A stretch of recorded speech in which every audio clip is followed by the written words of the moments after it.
On this week's episode of Devil's Trap Podcast, we will take you to Becky Rosen's School of Flirting. And Liz did not warn me about ghost children. You can hear my delightful recipe for a yellow-eyed chiller. And good news, you can't catch the Croatone STI. Let's do this.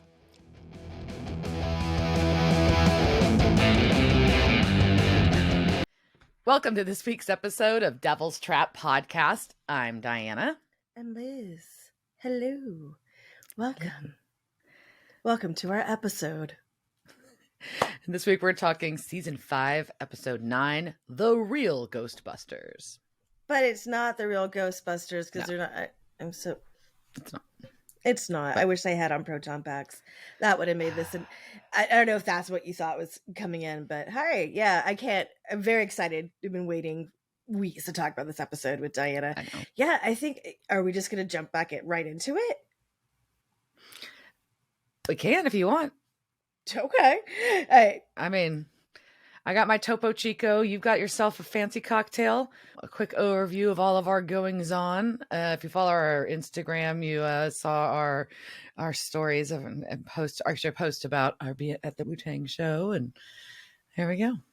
Well, you better be following our Insta. Why are you not following our Insta? Why are you not following our Twitter that I never post anything on? Why aren't you following our YouTube? Why aren't you watching this on YouTube? So subscribe to YouTube. Let's jump into it. Okay, so The Real Ghostbusters, which is based off, the name comes from the 80s cartoon, The Real Ghostbusters. So I'm not sure I like it. I don't agree with the title, but I don't either. It was a choice. You made it. It first aired November 12th, 2009. This is episode 9 of season 5. It was directed by James L. Conway, and we just saw him in Fallen Idols. That was episode 5, so we just talked about him. Then the story was by Nancy Weiner / Baird. Weiner was her maiden name, and she is our writer's assistant who was before credited for the monster at the end of the book. And apparently Nancy is just full of super good ideas. And while they were filming for the monster at the end of the book, she turned to Kripke and said, you know, people really do LARP. Wouldn't they LARP as Sam and Dean? And then one day, Sam and Dean could go to a Supernaatural convention where everyone is Sam and Dean. And Kripke thought it was a great idea, so they did it. We start off with a recap, and there's a few things in this recap that probably made Diana go, Besides the fact that I was going, you have to watch this episode. You have to watch this episode. Have you watched the episode? You may want to watch the episode twice. You may want to watch it 3 times. I don't know. Man, I didn't take any notes on the recap. I was watching it. The recap, I was sitting here like trying to figure out like, how is this going to tie in? Because they, it always hints at things that are going to pick back up. And like, it definitely didn't like clue you into really anything. I didn't feel like. I was like, oh, okay. These are random. These are very random. But there's a Becky. There's something from like season 1. What the fuck is happening? I don't know. So, but we start off with Baby. She's going down the road to the Pine View Hotel, and there's suspenseful music playing. Very suspenseful music playing. I put exciting. I don't know suspenseful, but it's like get your heart racing. Yeah, I was thinking like suspense movie music. That's what it sounded like. So they pull the parking lot, and there's 3 more babies parked there. Well, that's weird. And they all have different state license plates on them. And Sam's starting to run off, but Dean's very distracted by this because he realizes, because he notices cars, because he's a car guy. So he's like, this is weird. And who do we have outside pacing nervously? But Chuck. And apparently they got a life or death text. That's from him. Life or dex. It's a life or dex text. It's a life or dex. It's the thing the kids, the acronyms these kids use today. So, but he didn't send it. Oh no! Who could have sent it? Our friend Becky's back. Oh my god! It's Becky. Becky. Yay. Yes, apparently she stole Chuck's phone out of his pants, which is not a violation or weird at all. But anyway, why were you in his pants, Becky? Oh, but I love the interplay between her and Sam. And Sam says, of course, he remembered her name. He's been thinking about her. Oh yeah, deeply. You could see that Deeply. chemistry just like like a rocket. Yeah. And this gentleman comes out and wearing like looking like kind of like, at this point you're like, oh, is this the hotel manager or something? I don't know. And says it's showtime. And Chuck's apologizing already. So you know something fucked up's about to happen. And this is the point probably where I started to guess, oh shit, it's a convention. But was it the giant sign? Was that what gave it away? Well, yes, but I'm saying like with the cars and then Chuck being nervous and then Becky, I'm like, oh fuck. Like before they even went in, I was like, okay. This is gonna be a convention, because they do love like I like that the show can make fun of itself in that way, where they do like have like the fun crossover, almost like meta-ish, almost, I guess. Not meta-ish. It is meta. It's meta. Okay. It is meta. They are breaking the fourth wall with a sledgehammer, and somebody walks by in a leather jacket that looks just like Dean's, and he's got a Samulet on, and he goes, "Hey, Dean, looking good," which I don't know why he did that reference. We also then start to see like a bunch of references to other things. There's a scarecrow. There's a Bloody Mary. There are clowns. There are people with demon eyes. There's a skinny woman dressed as Bobby, and there's a guy dressed as Ash. And then there are just tables of merchandise. And there's the Impala and coffee cups. There's Chuck's books, and it's more. And what is it? Supernatural convention. It's awesome. You were waiting to say that. I was laughing about I was like waiting some for of you to say that, but you didn't. Sorry, You failed me. Sorry, I dropped it. Yeah, and I was amused at some of the things for sale, specifically the Got Salt stuff, which I've actually seen too since then, and selling contacts, like somebody wearing like yellow eyes contacts. I was like, oh, that's a little distressing. There you go. So convention time, into the convention ballroom for the sit down panel discussions. And the host, he's listing off the panels and activities of the day, and I was dying. What was your favorite? You know which one was not my favorite. I did like Frightened Little Boy, The Secret Life of Dean. You did not like the homoerotic subtext of Supernatural? But it's great. They're pointing it out. They're saying this is what people talk about. Yes, in fact, and they're poking fun at it. Yeah, right. And on the sign on the stage, it does say the first Supernatural convention, and behind it they have little Enochian sigils, so it looks like a devil's trap. But the first Supernatural Con was actually Winchester Con, and that was held October 13th through 15th in 2006. So that was 3 years before this came out, and that was in Nashville. And approximately 250 people attended that. If you did attend, you got some swag. There was a welcome letter, a human bingo card, so you had to like pick out like, it was a way to make people get to know each other at the convention, I think. There were some toys and a bumper sticker that says driver picks some music, shotgun shuts his cake hole. And my favorite panel from that was the Wincest / no Wincest, They Are So Doing It Are Not, with panelists Buffly, Suzuki Nobara, Sparky 76, Wolfling, Candygram, and Ethros Demon. Okay. That's funny. Yes. So I do appreciate that as a panel, and I so would have attended that panel. Very much so. And I feel like, because we go to, and this is no diss on them, but we tend to go to creations cons, and the panels there tend to be more interviews with celebrities. Right. Which is fine, but I also love a good, let's rip apart a story. And I know as we are going further into the years, those things are less, but that's just my opinion. Yeah, like the like Leaky Con we went to a couple times, and it was very much the other. They did have the like the superstar, the celebrity whatever access. They also did have a lot more other panels going on. I would say not necessarily we spent a lot of time going to them always, but it was a nice offering and option to be able to do that and to be able to scan over and see if there was a discussion that was particularly interesting. It's a different take on fandom, I think. Yeah.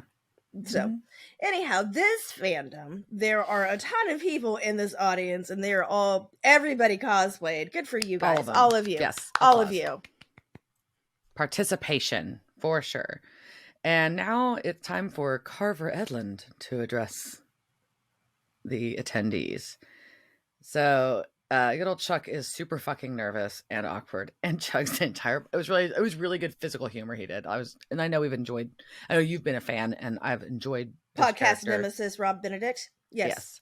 But I thought I was really impressed with his physical comedy here. I think it was a bigger opportunity for him to do that, and I really enjoyed just him in this episode in general too. So, what is really funny is that this was before he went on to become the MC of all the Supernatural cons. That he's done so many since then, and this did air 2 nights before his first real Supernatural con. So he went out on stage and he had his bottle of water and he just basically did the scene again because it had just aired. And that was amazing. But so it helped him because he was nervous, and then everyone was just like, yay. That's amazing. What a good icebreaker. Good. Clever. Anyways, you're still our enemy. So yeah. Nemesis. Anyways, people are like asking him normal questions you would ask the writer of a book that you love. Like, where'd you come up with the idea?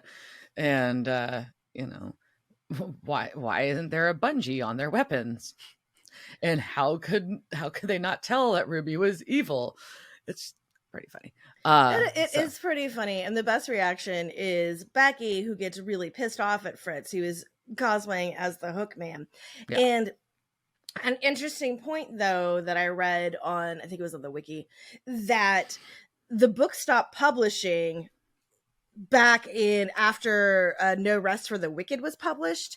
So the people who were at that at that con wouldn't know the rest of the story. They wouldn't have gotten to why Ruby was doing what she was doing and all the rest of the stuff in there. And so we don't know if Chuck told Becky, because clearly they have been chatting, but so she might she gets so mad because she could be the defending, but I also just like that she's just like, Fritz, if you don't have to read the books, Fritz. Yeah, she is not pleased with him questioning the story. So their books ended with Dean going to hell, and this is when Chuck gets to make an announcement that he has a wealthy Scandinavian investor, and they're going to start publishing again. The boys are not amused. Pissed. They are pissed. Yeah. So we cut to the hotel bar because that's duh. I mean, where you go. And they're drinking. Yeah, no, if there is not a bar at a hotel convention, Diana and I will leave the convention and go to a hotel to go to a bar, and we have done that many times. Yes. So Chuck has brought over a yellow-eyed cooler, which is great. And I looked, there were some recipes online for them, so I made a semblance of one. It was supposed to have frozen grapes in it for eyes, but then I bought grapes and I had them delivered, and I didn't think about the grapes that I had delivered were purple, and those don't really look like eyes when you put them in a drink. And I really don't like things in my drinks. Like, I don't like, boba tea and stuff like that. So I was like, we're just not gonna do it. So you don't want to chew your drink? I don't want to chew my drink. I just don't like, it's gross. So if you want to make your own yellow-eyed cooler, this is some lemonade, some pineapple juice, coconut milk, and spiced rum, because of course there's rum. And then I threw some ice in it and threw it in a blender. So it's delicious. Sounds delicious. Sounds lovely. All right. So we've got some yellow-eyed coolers.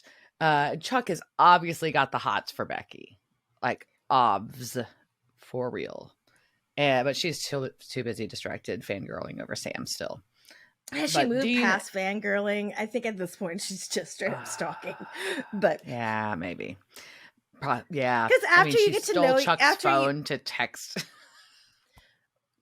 them to come, but that which is, don't do that. That is not a good move, ladies or men.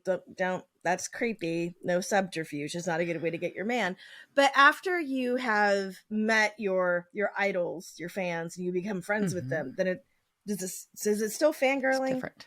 I don't know. That's true. It's a valid point. the brothers are mad. They're like, we don't have time for this shit. We've got stuff to do. And then they're like, you can't write these fucking books. Can't deal with this shit. And Chuck's like, well, how do I fucking survive? Because I need to eat. like eat and have a roof over my head and shit. And I'm a prophet. I didn't ask to be a prophet. Like, gotta make my money somehow. There's no angel money coming. Like, he's not on God's payroll. Nope, he's not. So they're all dealing with that, and he's like, well, I gotta find something to do until the world ends, and these are all I have.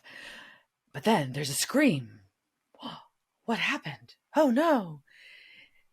They run upstairs, and Chuck tries to get him to stop because he knows what I think that all of us have pieced together, that this is part of the great hunt that is planned as part of the convention, so they can all LARP a hunt.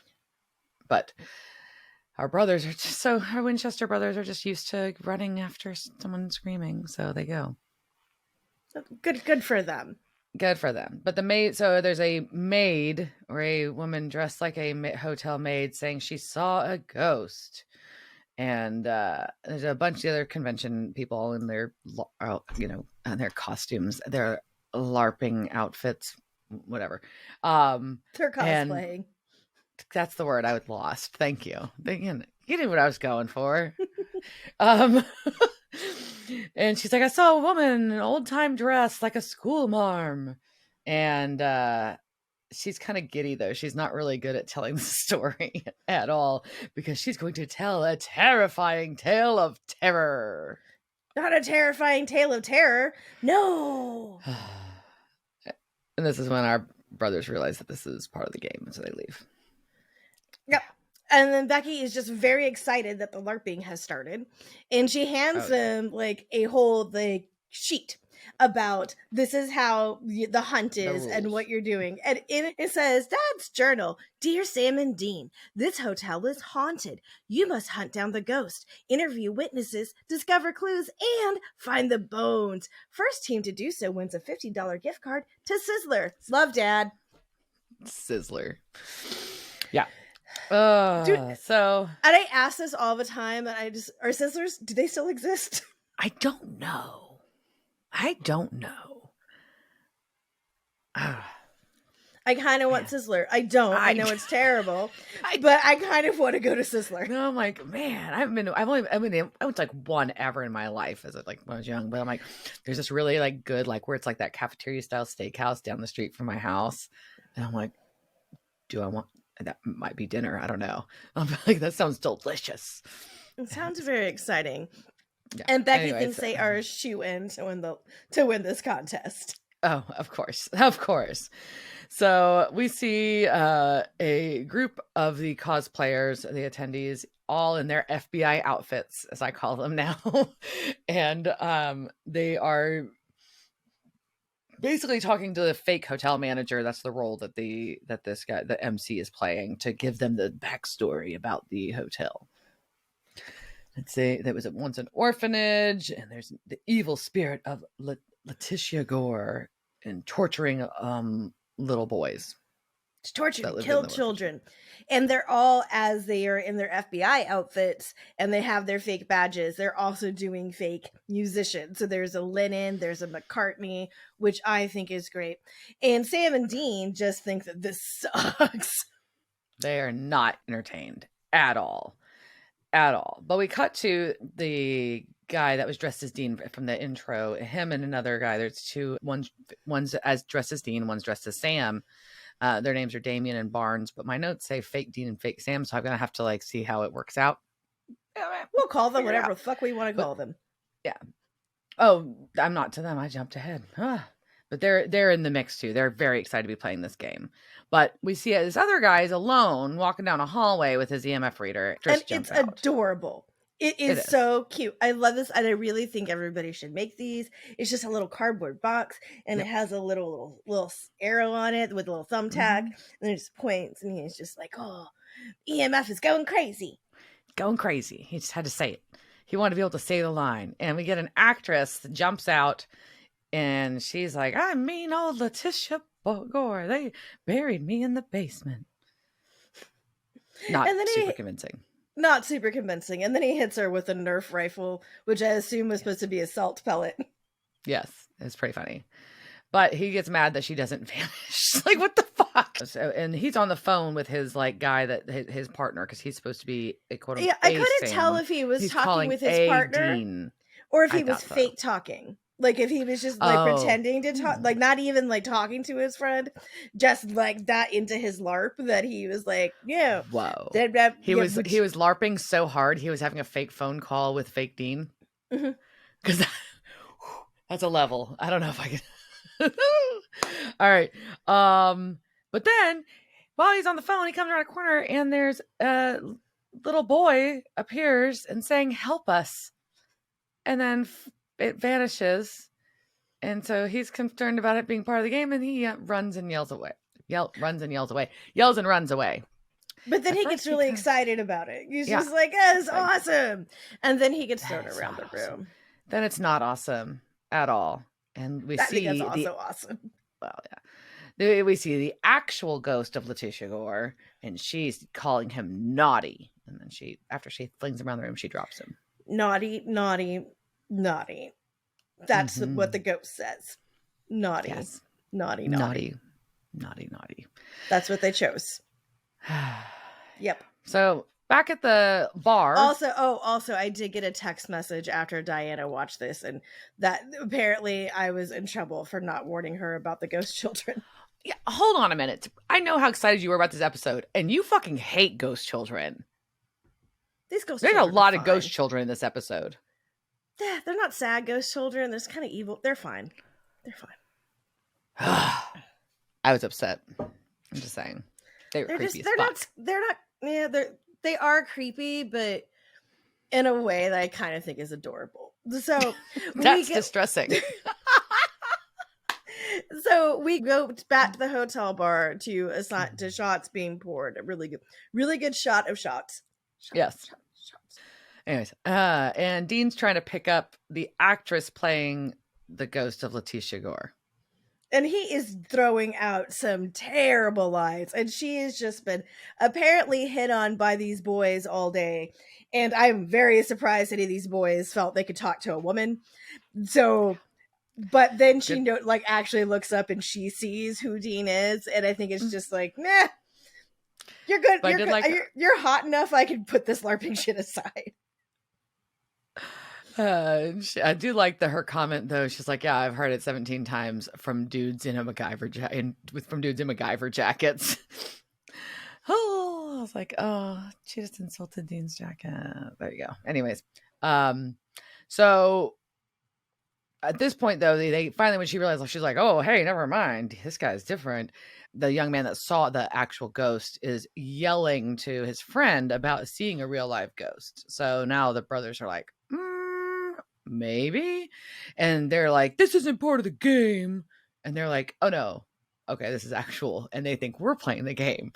Meta levels. The brothers are like, "All right, we're going to run our normal script. Fuck the game. Fuck how this all works. We're going to go to the actual employees of the hotel and ask them what the fuck's up and slip them money like you do."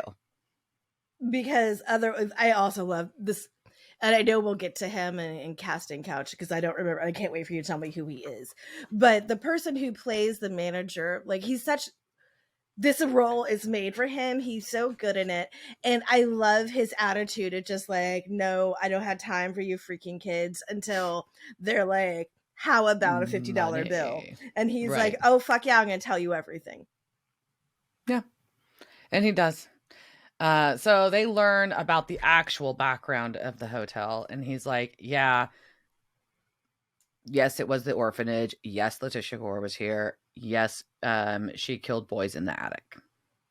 That's about it. Okay, so we know they chose something pretty real to host this for authenticity's sake. Good on you. And then of course they chose to do it on the same night that apparently these murders take place. Whoa. So we're going to go up to the attic, and Dean does not have a fake EMF reader. He has a real. Because obviously. And this attic is real weird and creepy. Because I'm gonna bitch. Okay. Lack of realism. Because this is supposed to be this episode's kind of funny because it ties into it's an overlapping into the real world because there's a convention and blah, blah, blah. Anyways, I know that like there's like shitty storage in a lot of like buildings that you go to, and especially if it's an old building.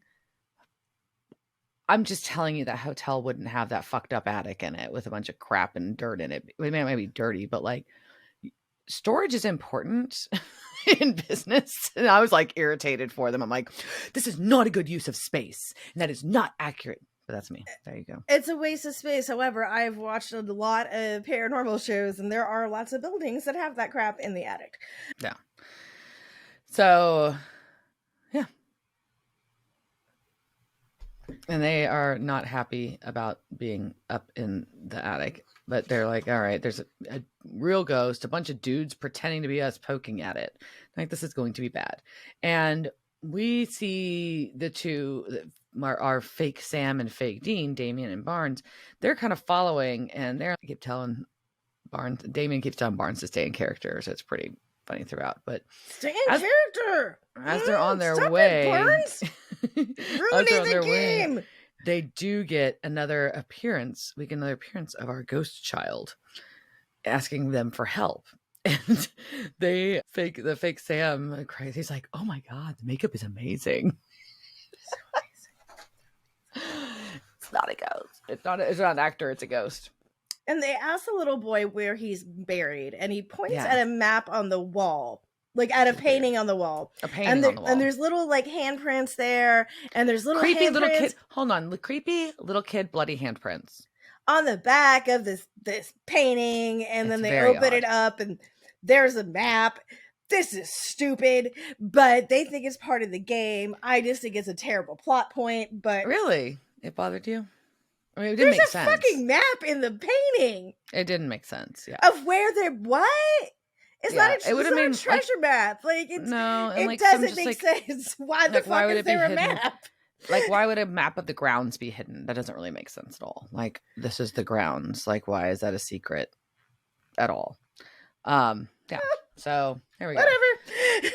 That's fair. So we've got our brothers are still up in the attic, and while they're up there, suddenly you hear this creepy. This little boy's voice goes, "My mommy loves me," and keeps saying it. And you see, they finally show him, and it's a little boy on the floor who's been scalped. Yep. And he says, "My mommy loves me this much," and then he like lifts up his hand, and he's got this little blood spot. Oh, it's so cute. And it's just like I said, they're just like, yeah. And it's then he's not cute. Oh. And then he blitzes out. Yeah, and he's gone. So, Becky's still trying to flirt with Sam in the bar, but she does this gross thing, and I could not handle it. Were you dying when you saw this? She licks her entire hand and then blows that head. I'm like blowing a kiss at somebody. I was like, what the fuck? Becky's a freak. She's a freak, which is why, she needs her own fanfic. Send me Becky fanfic. But it's so, I love Becky being sexy. Because it's not, but it's also probably how I look if I'm trying to like pick somebody up, and I'm just like, oh, and everyone's like, ew, what's she doing? And Sam's just like, I don't know what to do, and Chuck's just, Becky, can't you were so in my pants for my phone. He's so sad, so sad. So, but Sam's got his got the update about he's talked to the Historical Society and that one of the 4 boys killed by Gore was her own son. Oh, what? No. And she scalped her son? That's terrible. And Dean wants to deep fry this bitch extra crispy. I'm not chicken. I guess though, I mean, I can't have chicken, but what we can do is talk about some lore. Ooh, lore. All right. So here is the thing. There is a place that is known as Gore Orphanage, and it is a legend in Vermilion, Ohio. So the Gore thing is real, but also it's not. So hopefully you're really confused right now. So I can rip this apart and tell you the legend of Gore Orphanage. Ooh. So the legend says that on Gore Orphanage Road in Ohio, an orphanage burned down, killing dozens of kids inside while people watched. How it started changes from version to version. Sometimes it was a wicked old man who was named Gore and he wanted the insurance money, or he just liked to burn little children like you do. Or that an orphan kicked over a lantern in a barn and that spread to the main house. And then if you go to the woods off Gore Orphanage Road, you can see ghost kids and mist and swirling lights. You can hear their screams. And those little bastard kids put handprints all over your car. What is it up with like fucking ghost kids leaving handprints on cars? It's so rude. I don't like it. Or on the back of paintings, apparently. On the back of paintings, but you know, the haunted railroad tracks in San Antonio, when we did that, we have the handprints on the car. They could have also just been that I have really tiny fucking hands and it looks like a child's handprint. I don't know. But still, like, you have to wash your car and that's rude. So, is there any truth to this terrifying tale of terror? Kind of, sort of, not really, but kind of. It's still very murky. So, let's start with the Aryan. Not the Aryan. There is not a Nazi in this story. There is just an Aryan. I was like, oh, is that where we're going? Well, I mean, this place is really white, so yeah, there's probably Aryans. So, Vermilion, Ohio. This place is known as the crowning jewel of the South Shore of Lake Erie. And first off, crowning sounds like a baby coming out of a vag. I would not use that in my town slogan. And second, MainStreetVermilion.org calls it a small town on a Great Lake. And as a Texan, I don't understand the Great Lakes. Like, this town is also called a village of sea captains or something like that. And there's a lighthouse and there's a beach, but it's not an ocean. It's a lake. No. Like, how can you be a sea captain on a lake? I don't understand it. It's not a sea or an ocean. So you're not a sea captain. You can be a lake captain. But they think, and there were pirates on it and they think it's an ocean. And I don't understand the Great Lakes at all. I don't get them. I don't either. I can't wrap my brain around them. Also in this town, the day after we tape, so tomorrow, there will be the 50th annual Woolly Bear Festival. And that has fun. The longest parade in Ohio and also has caterpillar races. So there are people and pets that are dressed up as Woolly Bear caterpillars. And their tourist page is also very proud of the fact that this town still has a working soda fountain and that people sit on their porches watching boats come in at night. So clearly this town sounds boring as fuck and a great place for ghost legends to grow because clearly nobody has anything else to do, right? But so all right, so we are off the Vermilion River, and in that area, in the early 1800s, a man named Joseph Swift bought 400 acres in the river valley, and eventually there he built what was called the Swift Mansion, because he was Swift. So it was huge. It had 14 bedrooms and servants' quarters. It's a huge, huge place.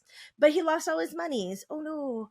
And the Wilburs purchased it around 1874.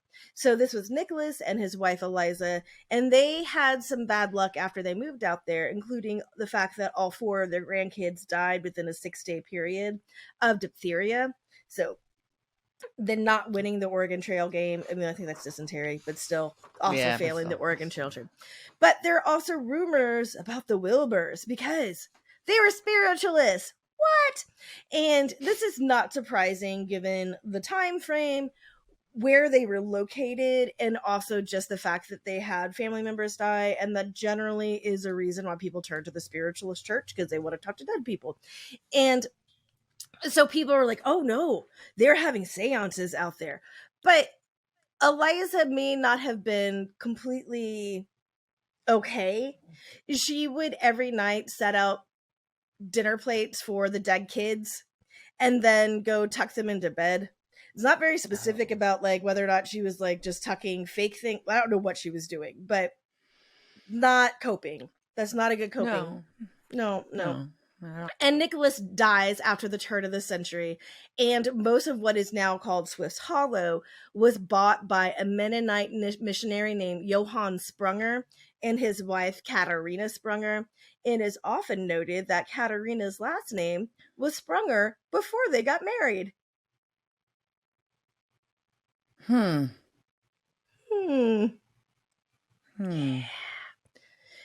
It is unclear. People are unsure if they were cousins or brother and sister. Either way. That's fun. So before they moved to Ohio, though, they had lost 2 of their children, and also Johann's businesses had burned to the ground. Which, while sus, apparently also these tragedies drove them deep into the arms of Jesus. And so when they moved to Ohio, they built the Light and Hope Orphanage in Swift's Hollow.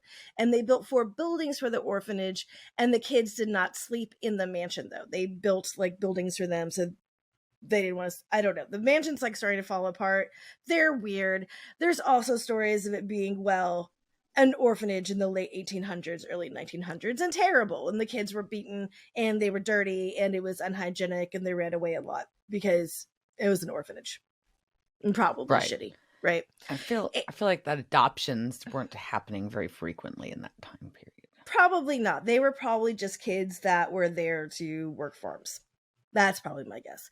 But also, the orphanage did not last long. In 1911, the Reverend had a stroke and died.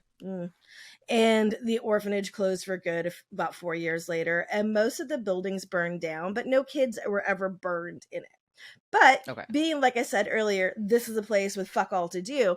Even as early as the 1900s, people started saying that the woods were haunted by ghosts of kids who died in a fire.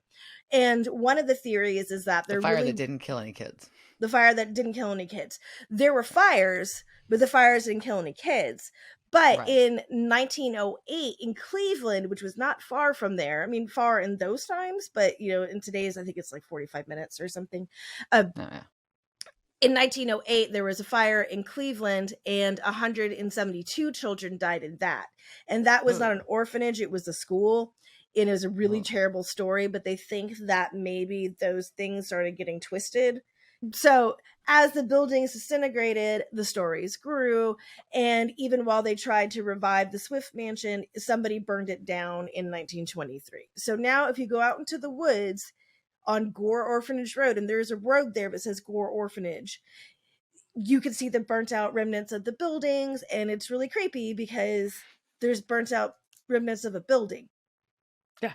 Because that's creepy in the woods. It's creepy. That's just fucking creepy. And there are graves there, right? Because those kids and other people did die in the mansion, but they just died because they were sick. They don't think anybody was actually murdered there, whatever. So, but people really do see shit in the woods, and there are paranormal investigators who go out there and have recorded screams and all sorts of things. But also, it's the woods. Spooky shit happens in the woods. Like, that's just so. In the end, there was never anybody named Gore.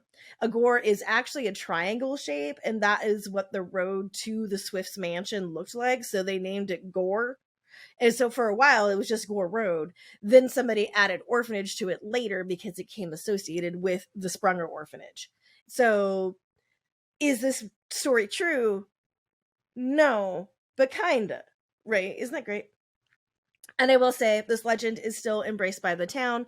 The Brown Helm Historical Association will present the history of Swift's Hollows and the real story of the legend of Gore Orphanage on Wednesday, October 5th. But that'll be after this episode comes out, so you'll have missed it, and you'll have to go next year. So, but if you're in Vermillion, go check it out. That's the story of Gore Orphanage. Like the hotel, like the actual hotel staff are like, we're leaving. This is dumb. I don't have any booze. Why the fuck am I in here? That seems a terrible thing to sit through sober. And so Chuck yells at him. He's like, no, you're not opening the door. But he breaks the salt line. And we see little boy appear with a knife. And everybody's shocked, freaking out. But Chuck runs up and uses the mic stand to swing at him. And the ghost dissipates. It's pretty cool. And Becky's turned the fuck on. Yeah, she gets very manly. It's like, I said no one leaves, damn it. Now somebody salt this door. And Becky, yes. He's so manly. She is Chuck. Steamy. Steamy. Also, Becky, you should know you have a better chance with Chuck. I mean, you should just know that. Yeah. We've got the ongoing fight happening with Sam and Dean and Ghost Boys. We've got Damien, fake Dean, fighting with a Zippo. And then it's real close. But of course, just in time. Dramatic tension.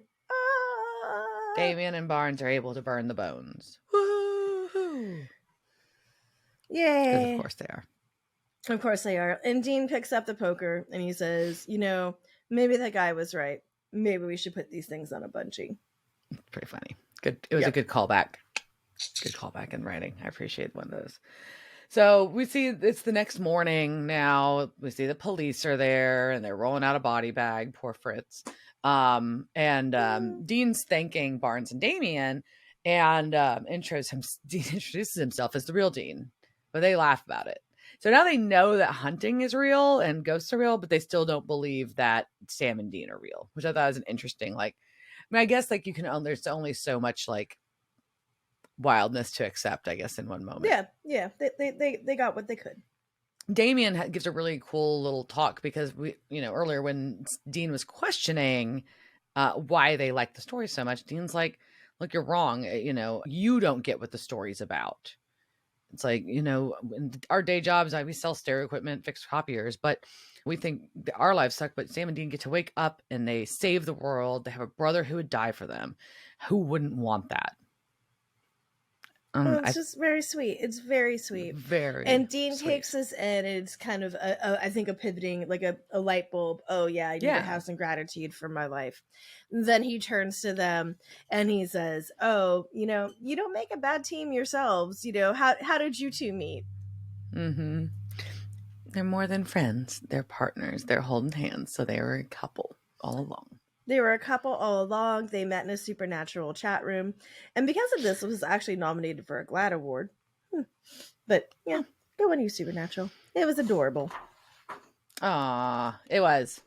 And so now we got that cute little sweet wrap up. Now Becky has to come tell Sam. They're over. They're over. And she's just she found Chuck. And their chemistry was like a monkey on the sun. Yeah, I've never heard that. No, I don't think that's a thing. It's not a thing. That's not a thing, Becky. It's not. But it's also a very good way to break up with someone that you weren't with, because Sam is also confused by a monkey on the sun and probably distracted by the fact that he's getting broken up by someone he was not with. They tell Chuck that he can keep publishing his book. And he's like, really? He gets all excited. They're like, no, not really. We have guns and we'll find you. And I really like that. That was a great line. And I do also kind of want to put that on a shirt. No, really, I have guns and I will find you. Yeah. But then as they're leaving, Becky stopped them and she's like, hey, you know that Bella didn't give the cult to Lilith after all. And she gave it to Crowley. And they're like, wait, what the fuck? Didn't you read the books? And she's like, yeah, Chuck forgot because he's not as big of a fan. Which is just a funny line. Throwaway line, but funny. But Sam's like, all right, tell me everything. When Dean is waiting at baby. Right. So Bella gave the colt to Lilith's right-hand man and maybe her lover, Crowley. Mm-hmm. And you see Liz's face as she says the word Crowley. I know she's excited. I'm aware that there's a character named Crowley. To fucking burst. I'm also, kind of sad that it's going to be a while before we can talk about what happens. But I don't know. Crowley shows up the next episode. Spoiler alert. He does. Crowley's the next episode. I guess we had a new major character. That's exciting. It is exciting. I'll spoil that one for you. So Dean is just kind of looking like very happy and satisfied in the moment in his life, which I do really appreciate. And Sam walks up and it's like, gotta lead in the cult, man. Mm-hmm. Off. And we get some funny outtakes with Chuck continue with what he was stuck saying when he was trying to stall for time. That's pretty interesting. Yep. So some of the good ones, I had a huge crush on Nancy McKeon, who played Jo in The Facts of Life. I must have written her 40 or 50 letters. She never wrote back. Actually, my favorite movie was Beaches. Hillary and Cece were just so brave, so strong. And then there's also a reference to the way I look at it, it's not really jumping the shark. You never come back down, you know? And so there's that, again, poking fun at themselves. Yeah. And then also in the background, you can see Sam and Dean just miming, shooting themselves. It's pretty funny. It was good. Pretty funny. Are you ready to talk about some peoples? Yeah, let's talk about some people. Do casting couch time.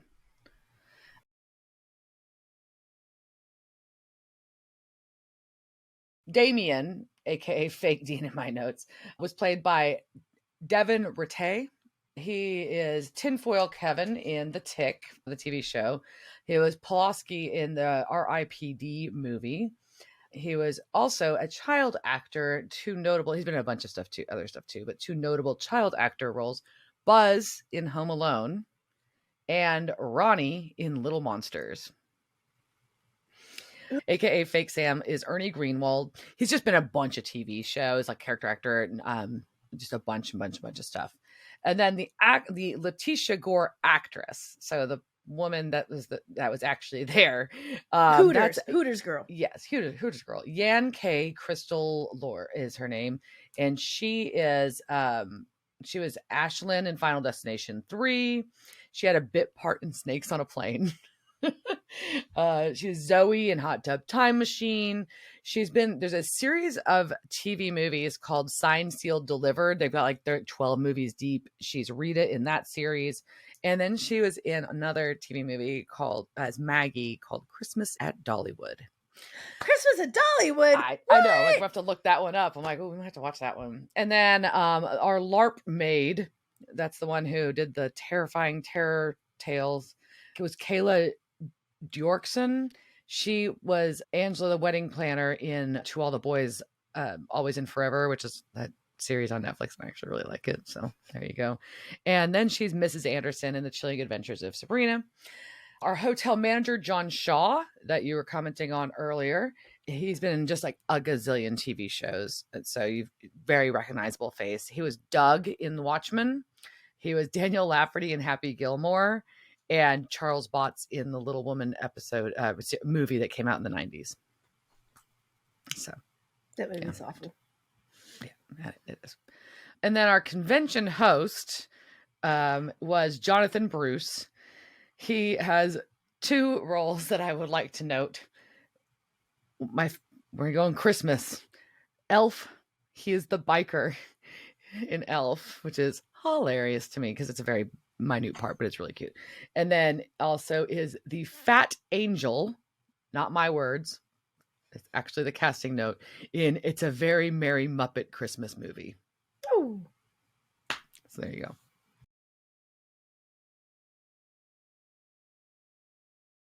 Yeah, so there was obviously plot holes that we pointed out a lot in this, and just things that just didn't get really tied up or were unnecessary, but it was a super fun episode though. I think you get a lot of leeway when your central focus is on something else. Because it's not like, oh, we really care about why that painting monster. Yeah, why that painting is on the wall and has a map, because there's people dressed as Ash. Right. I do enjoy people dressed as Ash. It was definitely entertaining. There was the trying to like look back and be like, oh, from that episode. That's pretty fun. It's also fun if you think about, this is season 5, right? Right. So even at the cons we've been going to, cosplay for these cons is less than I've seen at other types of cons. So, but there were specific things I know we saw people dressed as that, like, even like Misha or the people were like, what the fuck are you? Right. But like, what? But to think about, like, way deep. But being in the costume department here going, okay, this is fun. I get to figure out how to make my characters into something that was a cosplay version of it. So how would I make this character at home with my flex foam? Yeah, that's cool. I appreciate that. And it's also, fun to see that. Yep. And I enjoy Becky, obviously. And I enjoyed this Chuck as well. So the kind of Becky Chuck dynamic, I think, is great. It was a very pithy episode. The lines are really good. And yeah, They made it. They put themselves in a fucking Supernatural con. Who does that? It's brilliant. And then I know I was kind of wishy-washy on Becky. I know you were like, you're all in, and I was like, fine. I guess it drives this episode, whatever. But like, she was really fun in this one, and it kind of Becky's growing on you, isn't she? She is. As long as she never licks her hand and blows it at me, because that's fucking terrifying. So weird. No. Magic of television. You don't know if I'm actually licking my hand. And also the people who are listening to this audio have no idea actually you damn well know that I'm licking my hand and pointing at. Do you know, you don't need a camera to know that's what's happening. Is that Diana said this really grosses me out, so I immediately start doing it because you don't give your friends that kind of ammunition. You just don't tell them what you hate. It's too much power. It is, and I cannot be handed that kind of power. Okay, so with that. Yay. We're still in a Not a Bummer episode. Yes. This is like 2 episodes in a row of Not a Bummer. We'll see if the streak we needed that. We'll see if the streak can continue. I feel like, there's been 0 days since since there was an accident. It's been it's been 0 episodes since we went to Bummerland. All right. So with now I'm concerned about the next one. I was like, oh shit. Here we go. All right. So with that, all right. Cheers, Dirk. Cheers, bitch.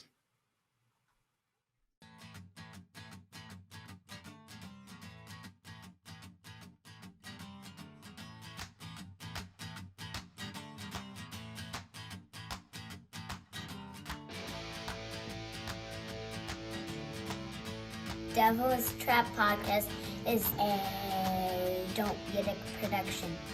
Meow. Devil's Trap Podcast is part of the Ship It Studios podcast network.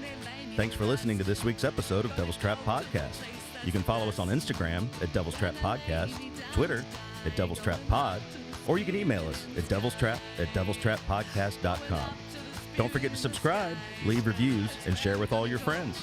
We're at all your favorite podcast outlets and at devilstrappodcast.com. I'm Babe. Thanks for tuning in, and we'll see you next time.